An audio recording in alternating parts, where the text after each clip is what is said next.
미국의 CPI가 굉장히 높게 나왔어요. 기준금리 인하가 하반기는 돼야 가능할 것 같아요. 자, 일단 여러분은 오늘 설명드리는 이 경제 흐름의 메커니즘을 인지하지 못한다 하면 과거에 투자자들이 했던 실수를 무한반복하면서 이제까지 어렵게 올린 수익을 모두 날리거나 원금을 날리고 굉장히 경제적 고통을 당할 수도 있습니다. 주변에 주식을 하는 분들 대부분이 유튜브 방송을 보고 경제 방송을 보고 이렇게 열심히 주식 공부를 하는 이유는 뭐죠?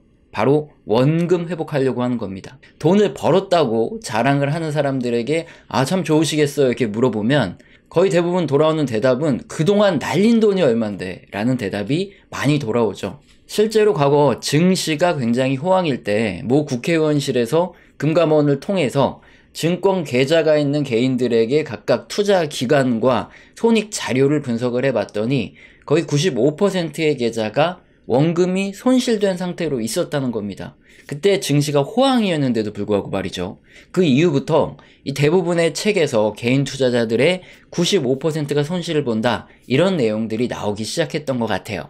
그래서 오늘 설명드리는 이 경제 흐름의 메커니즘을 좀 기억을 꼭 해두셨으면 좋겠는데 대부분의 문제들은 생존을 위해 진화된 우리 이성적이지 못한 뇌가 있습니다. 여기에 작용으로 많은 사람들이 상식이나 어떤 미신처럼 잘못된 정보를 그대로 받아들이고 그것에 그대로 행동을 합니다. 그렇기 때문에 발생하는 것들이 아주 많죠. 특히 경기 침체와 주식시장의 폭락이 어떤 예고가 있고 난 다음에 찾아온다. 이렇게 생각하는 경우가 많아요. 전문가들은 이런 얘기를 하죠. 고용이 둔화되고 사람들의 지갑이 얇아지니까 소비도 둔화되고 기업 실적도 안 좋아질 것이다. 이러고 나서 경기 침체가 발생하고 주식시장이 폭락할 것이다. 이렇게 많은 전문가들이 얘기를 하는데 그런 적은 단 한 번도 없다는 거죠. 만약 그런 분석이 맞다면 주식 투자로 돈 잃는 사람은 거의 찾아보기 힘들 거예요. 아마 가장 돈을 벌기 쉬운 수단이 주식 투자일 겁니다. 오늘 방송을 들으시면서 경제 흐름의 메커니즘 때문에 발생하는 이런 문제 어떻게 우리가 제대로 인식을 해야 되고 어떻게 대응을 해야 되는지 알아보겠습니다. 먼저 뉴스를 같이 보면 2월 13일 밤, 전일 밤이죠. 미국에서 소비자 물가지수 CPI가 발표가 됐습니다. 전년 대비로 3.1% 상승을 했고요. 식품과 에너지를 뺀 걸 근원 물가라고 하죠. 그건 전년 대비로 3.9%나 올랐습니다. 그림의 녹색 선이 소비자 물가 상승률이고 이 녹색 선에서 식품과 에너지를 뺀 이 나머지 우리가 실생활에 많이 사용하는 이런 품목들의 물가가 바로 이 주황색 선의 근원 물가 상승률이에요. 녹색의 소비자 물가 상승률을 보면 2023년이죠. 작년 6월까지 아주 가파르게 하락을 한 걸 볼 수 있습니다. 그러다가 하락세를 멈추고 다시 또 튀어 올랐죠. 그리고 지금까지 계속 3% 이상에서 횡보를 하는 이런 모습이 나타나고 있습니다. 물가 상승률이 전년 대비해서 거의 3% 이상 계속 올라가고 있다는 소리입니다. 특히 국제유가가 빠르게 하락을 했기 때문에 작년 6월까지는 가파르게 떨어질 수 있었어요.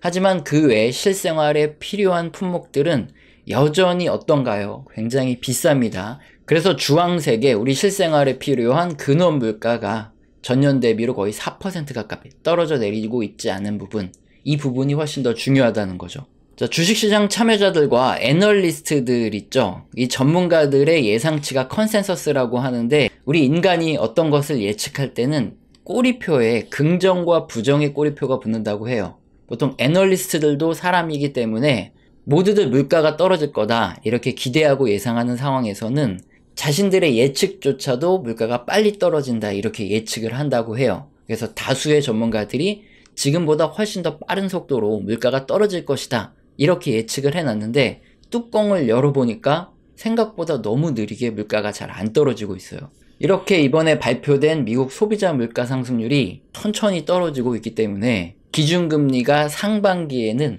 인하될 거다 이런 기대감이 거의 사그라들었습니다. 이제 하반기는 되어야 인하가 가능할 것이다. 물론 그때 가봐서 여전히 물가가 잘 안 떨어진다 그러면 당연히 내년은 가야 금리 인하가 될 거다 이런 예상이 나오겠죠. 특히 미연준의 입장에서 이번 물가 발표는 가장 우려하는 부분이 나온 겁니다. 기준금리를 서둘러 시장의 기대처럼 인하를 했다고 할게요. 그리고 나서 이번에 발표된 소비자 물가 데이터처럼 예상치보다 훨씬 물가 상승률이 높게 나왔다, 또 잘 안 떨어진다, 그랬을 경우에는 다시 미연준은 기준금리를 인상을 해야 될 수도 있습니다. 그래서 섣불리 미연준이 기준금리를 인하를 못하고 있었는데 하필 이번 데이터를 봤더니 예상치와 다르게 물가가 진짜 안 떨어지고 있는 거예요.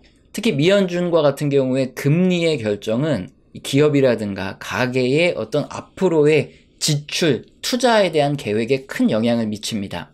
예를 들어서 앞으로 금리가 장기간 하락하겠지, 이렇게 생각한 이런 기업이 있다고 하겠습니다. 대출을 받아요. 앞으로 금리가 계속 떨어질 거니까 대출 이자가 최소한 여기선 오르지 않겠지 생각을 하는 거죠. 그래서 예상 순이익을 계산해서 작은 사업체를 인수합병하려고 한다고 하겠습니다. 그런데 다시 금리가 인상돼 버리면 어떻게 되죠? 그럼 예상 이익 산출이 아예 불가능한 거예요.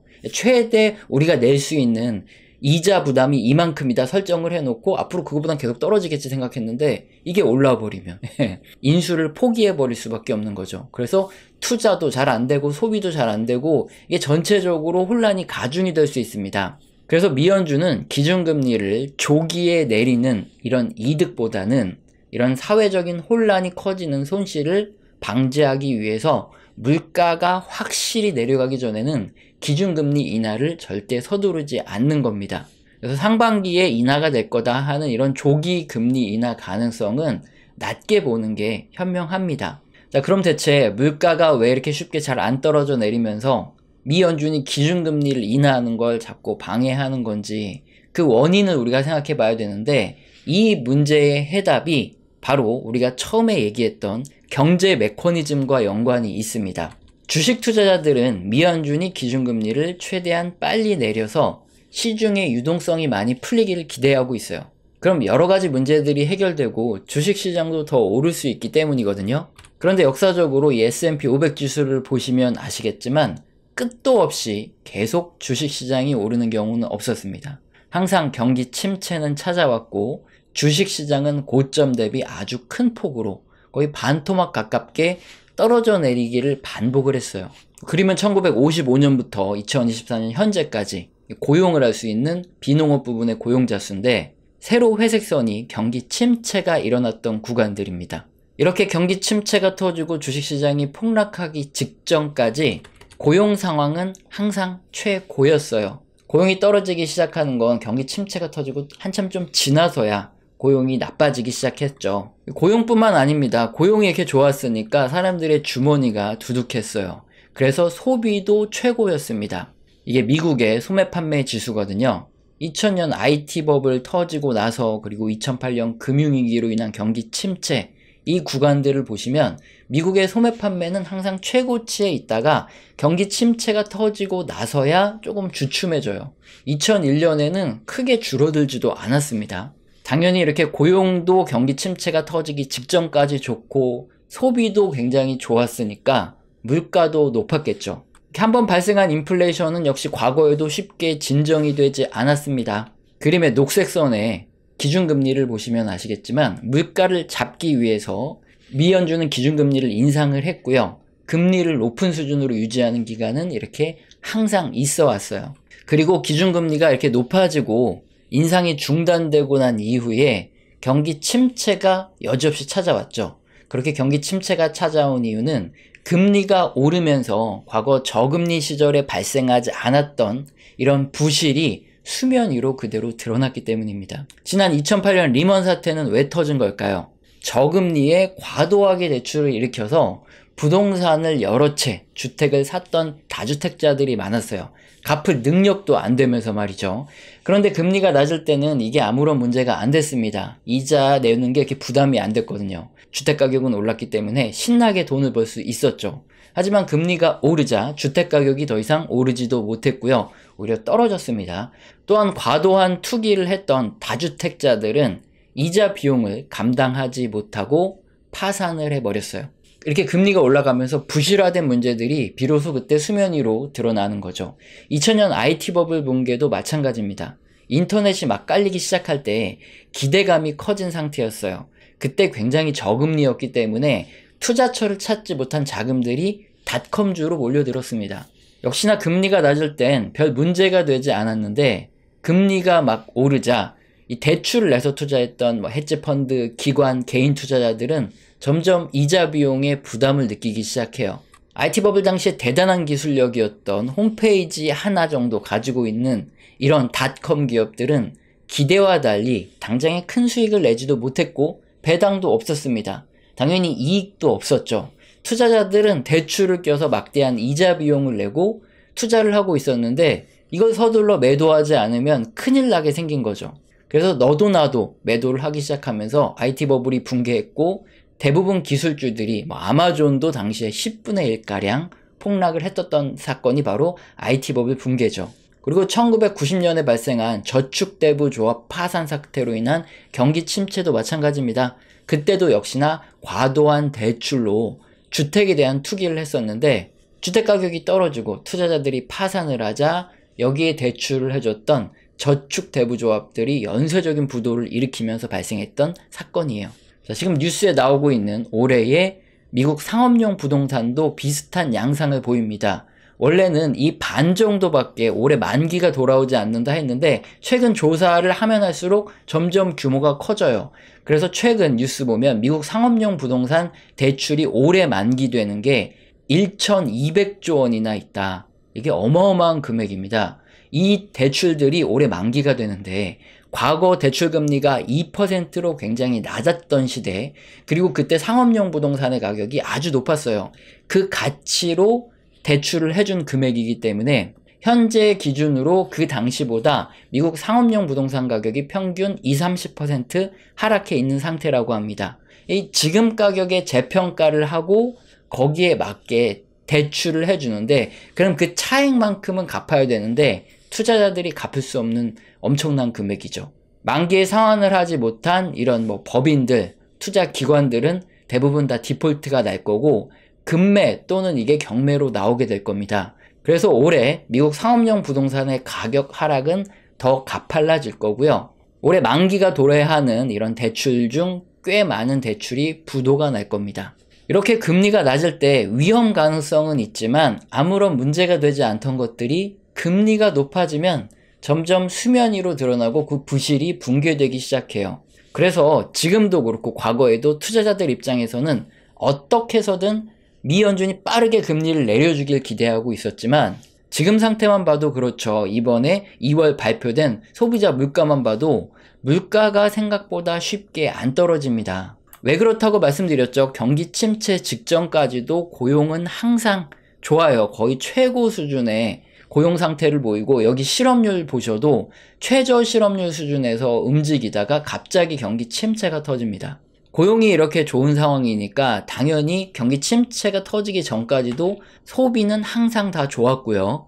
그러니까 물가가 쉽게 떨어지지 않는 거고 미 연준에서 기준금리를 빨리 내리지 못했던 겁니다. 그리고 언제 금리를 빠르게 내렸죠? 경기 침체가 터지고 나서 그 이후에야 고용이 나빠지고 그 이후에 소비가 나빠지고 그 이후에 물가가 떨어지는 거예요. 결국 경제는 이런 메커니즘으로 흘러왔습니다. 그런데 이런 과정에서 경제 방송이나 뉴스 전문가들은 뭐라고 얘기를 하죠? 마치 경기 침체가 터지기 전에 미리 고용이 크게 감소하고 소비가 먼저 감소하고 물가가 먼저 크게 떨어질 것이다. 이렇게 얘기를 해요. 그리고 그 사실을 계속 우리에게 주입하죠. 고용이 견조하니까 경기 침체도 없고 주식시장 하락도 없을 겁니다. 여러분 투자하세요 하면서 고점에 신나게 투자시켰죠. 또 미국 소비가 이렇게 견조한데 주식시장 하락 없고 경기 침체 없습니다. 더 투자하세요 하면서 개인들을 막 끌어들입니다. 근데 이런 것들은 전부 다 경기 침체 이후에 나빠지는 것들인데 우리들에게 끊임없이 잘못된 정보를 주입하죠. 그래서 오늘 영상을 시청하신 여러분은 우리가 상식 또는 어떤 미신처럼 이렇게 굳건하게 믿고 있는 잘못된 정보 말고 진짜로 경제의 큰 흐름을 움직이고 경기 침체를 일으키는 건 금리가 낮을 때 아무런 문제가 되지 않은 이런 부실한 것들이 금리가 높아지면 비로소 문제가 되는 것들, 이런 문제에 더욱 집중을 해서 우리가 확인을 해야 되고, 현재 우리에게 당면한 첫 번째 가장 큰 문제는 바로 상업용 부동산 문제가 가장 크게 드러나고 있다. 이 부분 일단 집중을 하고 그 다음에 연달아 터질 문제들이 계속 발생을 하겠죠. 이런 시각으로 보면 과연 지금 내 포트폴리오에서 주식의 비중은 얼마를 가지고 있어야 할지, 현금이나 채권 등의 이런 안전자산은 내가 어느 정도를 가지고 있어야 안전할지 답이 나온다는 겁니다. 물론 항상 주식시장을 볼 수 있고 손절도 익숙하고 익절도 익숙한 단기 트레이더 분들에게는 이런 내용이 해당되지 않겠죠. 알아서 잘 매매하시면 됩니다. 하지만 생업도 있고 할 일도 굉장히 많고 늘상 주식시장을 볼 수 없는 분들이 대부분이에요. 또 손절도 익숙하지 않습니다. 왜냐? 손절 잘못했다가 급등했던 경험이 많기 때문이죠. 그래서 한번 고민을 해서 투자를 하면 수익이 날 때까지 몇 달 이상, 길게는 몇 년 이상 기다려서 투자하시는 중장기 투자자분들도 많이 계시죠. 이렇게 중장기로 투자하시는 분들은 뉴스나 유튜브 경제방송의 전문가들이 우리에게 주입하는 이런 잘못된 정보 말고 실제로 경기 흐름을 움직이는 것들에 좀 더 집중해보고 거기에 맞춰서 내가 어떻게 포트폴리오에서 안전자산과 위험자산을 분배할지 이걸 먼저 생각을 해보시기 바랍니다. 투자 판단에 도움이 되셨으면 좋겠고요. 채널에서는 영상 시청하시고 도움되셔서 후원 주시는 감사하신 분들이 계시죠. 제가 말로만 감사합니다 때우지 않고 한 달 동안 소통을 제대로 합니다. 교육 같은 이런 소통을 진행하는데 여기서는 거시경제의 사이클뿐만 아니라 각 산업의 사이클, 그 업황과 함께 움직이는 종목, 기업들에 대한 얘기도 나와요. 공개된 방송에서는 좀 민감하게 하기 힘든 얘기를 하고 있기 때문에 영상 하단에 보시면 더보기 누르시면 영상 하단에 설명란 있습니다. 여기서 꼭 읽어보시고 내가 해당된다 하시면 메일 주시길 바랍니다.